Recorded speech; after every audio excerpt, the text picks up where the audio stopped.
Welcome everybody to AppleINsider. It is Andrew here, hanging out with my new friend, the 24-inch iMac. And dang, is that one good-looking computer. Well, there are a lot of reasons you may want to consider the new iMac, and in this video, I'm going to walk you through 10 features of why you should care about this thing. I'm going to walk you through, explain what they mean, give you some ideas on performance, and just generally the best new features of Apple's latest desktop computer. Starting off, of course, with this redesign. I mean, look at it. It's just barely over 11 millimeters thick. It weighs so little in comparison to the other ones, and it has a big difference in packaging. The packaging actually comes in a level box, like it's flat, which makes a big difference for shipping and storing. Minor things like that. Like, I know it's ridiculous to be talking about packaging, but it's seriously very helpful. Aside from that, the machine just looks amazing. The colors on this, all the colors that are available, especially on the second tier units, I have this green, which looks amazing, but there's also, you know, blue and orange and yellow and red and purple and blue, silver. Like, there's a lot of options. So whether you want to go with the basic silver, a really awesome, great pop of color, these new machines have you covered. So everything about the design, I pretty much love. The one thing that I'm going to hate on is it is on the front of the unit is the lighter colors at the bottom. So the green, I don't mind. But if we're looking at like the red, I love the vivid red on the back, but the pink on the front isn't doing it for me. So if I had one complaint about the design, it's that I don't even mind the white bezel. I don't. It looks okay with the screen on. It blends in fine. And I don't mind the chin. You know, I'd like if it was gone, but I don't mind it. Don't mind it at all. And the whole computer's in that chin, basically. So for this beautiful design, I'm going to be cool with it. But just in general, these things look amazing. Such a huge upgrade for the iMac in general. Apple pretty much nailed it with this new design, especially the stunning back here. I just can't say enough about it. So the new iMac's the first best new feature. It's got to be that design. The next new feature to talk about is the Ethernet port. Some of you may be looking at the back of this unit being like, where is that Ethernet port? It's not there. All you see is a bunch of USB-C ports, and you don't understand where the Ethernet port is. Well, Apple hit it on the power supply, and I think this is genius. It is one less cord that is running up to your desk. Your Ethernet is likely coming below your desk anyway, so you can just pop it into the gigabit Ethernet cord included on the power supply itself, and you've got wired internet on your iMac, and you get rid of another cable going up to your desk. It keeps things clean. You got one cable coming up here for power, for internet, and that's it. Of course, you got your ports here, your Type-C ports if you need to plug in other peripherals, but largely, you know, keeping it to just one power cord and removing the need for that Ethernet cable to come up. I love that they built that into the power supply. Such a great idea. My third favorite new feature of the updated 24-inch iMac has got to be the M1 processor. Apple's been slowly rolling out its own silicon, its own processors to more and more machines. So first we saw with the the MacBook Air and the MacBook Pro, the Mac Mini got it eventually, and now we have it here on the 24-inch iMac. Apple still has like the 27-inch or the larger iMac to deal with, the Mac Pro to deal with, and the 13-inch or the 16-inch MacBook Pro to deal with its own processors. But as far as especially entry-level machines, this is huge. So this is the first really kind of all-in-one that Apple has done with its own silicon. And as we've seen with the MacBook Air, the MacBook Pro, the Mac Mini, and even the iPad Pros, the M1 is a scorcher. It does great in this consumer-level machine. It is going to give you performance for years to come. And if we look at benchmarks, we can see how great of a leap this is over the prior generation 21-inch iMac. In AppleInsider's Geekbench 5 test of the 24-inch iMac, it managed a single-core score of 1743 and a multi-core score of 7672.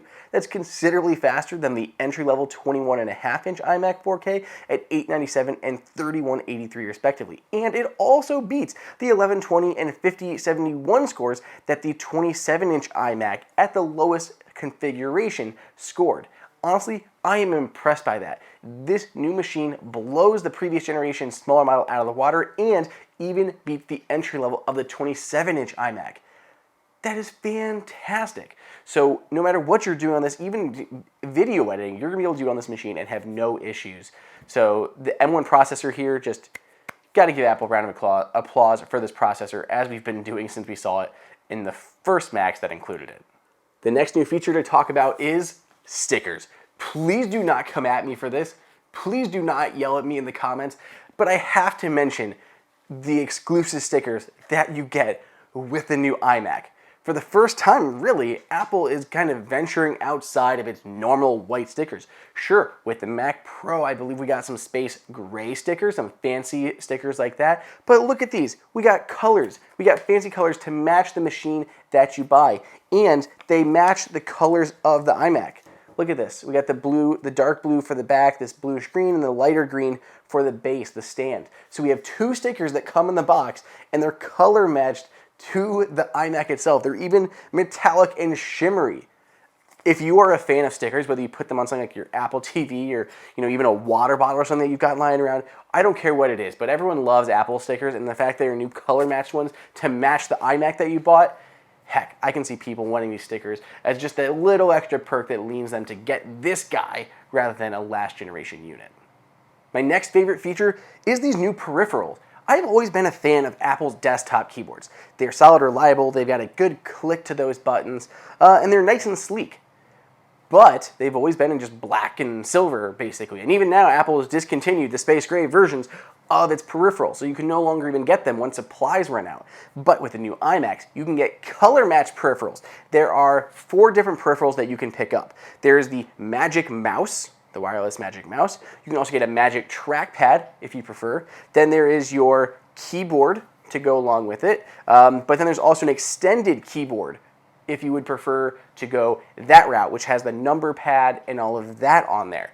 I prefer the extended keyboard myself, but you can choose any of those on purchase because these are not available anywhere else. You cannot buy these standalone. You have to get them with the new iMac. So just remember that if you love the new peripherals, you want them in red, green, blue, yellow, whatever color iMac you're picking up, the only way to get them is if you order those new machines. So they look freaking awesome. Not to mention, there's also Touch ID built into this keyboard. That's right, the new keyboards have Touch ID built in. So you can authenticate yourself just with a little tap, boom. I'm already into the machine right now. Just a tiny tap on that quarter, enter passwords, open apps, anything.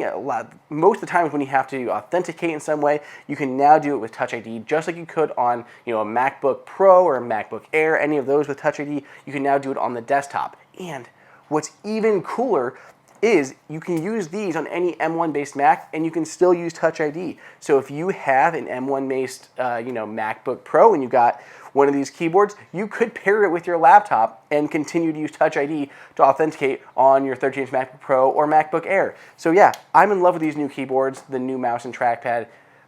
They're basically the same thing, but now they come in colors. It's really cool. It's a simple thing, but I love it regardless. Next new feature that I want to talk about is this power cord.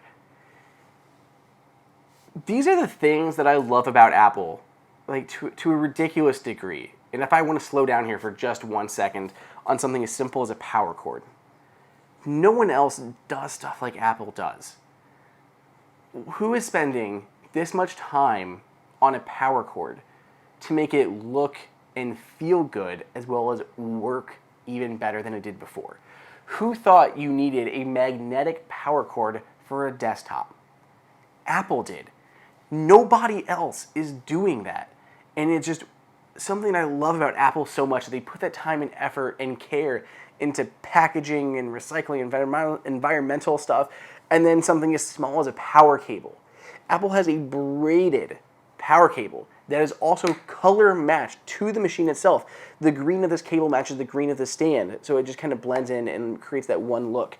On top of that, the part that goes into the iMac, it is color matched as well, so it's aluminum around there, and that aluminum is color matched to the body of the iMac. So you've got the cable that matches the stand, and then the connector that matches the body of the iMac. And it connects magnetically, so as you bring it close, it just sucks it in, and it comes free easily. Far better than the plug design that was a pain in the butt on prior generation models. This is an all-around fantastic power cable. You may never be touching the cable, but it is going to be on your desk and you do have to set it up at least once. And Apple put in the effort to make it look good, feel good, work well. It is small, but it is such a nice detail that Apple committed to. The headphone jack is my next favorite feature, and this may just be, a byproduct of the design of the new iMac, but it's still worth mentioning because it's a great usability change. So Apple, as you can see, stripped a lot of the ports away from the back. There's only 4 there. We've moved Ethernet to the power brick that we already talked about, but where's the headphone jack? Apple did not abandon it on its desktop machine. Instead, it moved it to the side. Now, again, this could just be a byproduct because this thing is so insanely thin, just over 11 millimeters thick. The fact that it's so thin, there's not enough room and depth for a headphone jack to plug in. So that could be why Apple relocated it to the side. But that said, it is far more usable on the side. You don't have to turn it around to look for it. It's right here on the side. So it's on, the left side of the machine. We can kind of turn that around and focus moves up. It's down there. So this is where the new headphone jack is. And it's so much nicer to plug in directly to the side of this versus having to look around the back. So I just like it. It's a great change. It makes it far easier to listen to audio wired on the new iMac. Type-C ports, next new feature. The new iMac is still an entry-level machine. I mean, it's a 24-inch model versus the 27-inch that Apple has, let alone like the Mac Pro desktop. So the 24-inch is generally considered, by and large, consumer, maybe entry prosumer machine, and Apple tends to kind of take away ports on those. I mean, look at the Retina MacBook that came out with 1 port on it. MacBook Airs typically came out with 2 ports on there. Even the entry-level MacBook, the 13-inch MacBook Pros came with 2 ports on them, for a while. So the fact that Apple has 4 USB-C or Type-C ports on the new machines is great. Now, you don't get them with the entry-level model. That still comes with 2 USB 4/Thunderbolt 3 ports, but the second step up there, it does come with 2 USB 3. It does come with 2 USB 4/Thunderbolt 3 ports and 2 USB 3.1 Gen 2 ports with Type-C connectors. So you have 4 ports total, but it's all Type-C, which is amazing because if you got anything that's Type-C, you don't have to worry about USA versus USB-C. I just want more USB Type-C ports. I want more Type-C ports on my machines, and Apple has 4 of them on here. So whether you're using Thunderbolt, using USB, you can use that one connector for everything to plug it in to the back. So I just love that Apple's gone all Type-C on these new iMacs. Next up is the upgraded camera. For the first time, Apple has made a significant upgrade to the camera here, definitely playing to that work from home era that we are all living in at the moment. The new camera is 1080p, which looks so much better. On top of that, the M1 processor in here has a whole new ISP that's really going to boost the quality of those images. There's a ton of AI machine learning stuff that Apple is doing that processes these images from the camera and really improves how they look. So whether you're on Zoom calls, whether you're taking classes, anything like that, the new camera is for sure going to make you look even better. So Apple really has done a great job in upgrading the camera on here, larger sensor, 1080p, overall, just a huge step up, which Apple desperately needed to do. And my last new feature to talk about is the impressive set of speakers on this guy. I am a huge audio nut, not an audiophile by any means, but I just love great sounding audio, some good bass, and Apple has gone above and beyond here on the new iMac. It really does sound exceptional, and I would be very happy to ditch any standalone speakers for a less cluttered workspace and just rely on the ones built into the new iMac. So there are 2 drivers, 2 woofers in here that have force canceling drivers, which means if you had regular woofers, they went like that, you'd be kind of setting your machine off balance. So they have back and forth ones that go at the same time. So they actually cancel each other out. So they're force canceling drivers, which means it's not going to vibrate when all that bass is going on. So those are in here. Apple's used those in the other Macs before, so not a new thing for Macs in general. But those dual force canceling woofers in here make a big difference. There's some great bass, and they're also paired with a tweeter each. And Apple's actually able to create Dolby Atmos effects on this machine with the speakers. They're only coming out of the bottom, but listening to this, it sounds amazing. And you do get that 3D sound effect just from speakers coming out of the bottom. So huge deal here for me. I love the speakers on this new machine. So whether you're listening to Apple Music, watching movies, anything, you have a big, beautiful 4.5K display, some amazing sounding speakers. I would watch movies on this anytime. So that is it. Those are my top 10 new features of the 24-inch iMac 2021. This is a fantastic machine. I cannot say enough about it. I love it. I am more excited for what the 27-inch may have in store, but if Apple does anything like this, I am over the moon about where we're going to see. So let me know what you guys think. Find me on Twitter at Andrew_OSU. And if you want to grab one of these for yourself, you can find the best deals and discounts at the links down below in the description. And of course, I'll see you guys in the next video.